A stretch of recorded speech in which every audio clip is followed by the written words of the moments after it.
In this video, I'll show you how to use Mailchimp for newsletters and explain the basics for beginners in 2026.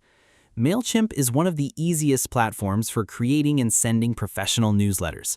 It lets you design emails, manage subscribers, schedule campaigns, and track performance all from one dashboard. To get started, you'll first need an audience. This is the list of subscribers who will receive your newsletters.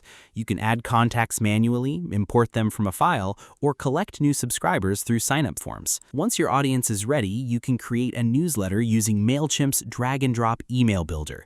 Choose a pre-designed template or start from scratch, then customize it with your own text, images, buttons, and branding. Before sending your newsletter, select who should receive it, choose your sender name and email address, write an engaging subject line, and decide whether to send it immediately or schedule it for later. After your newsletter is sent, Mailchimp provides detailed reports showing important metrics like open rates, click rates, and unsubscribes.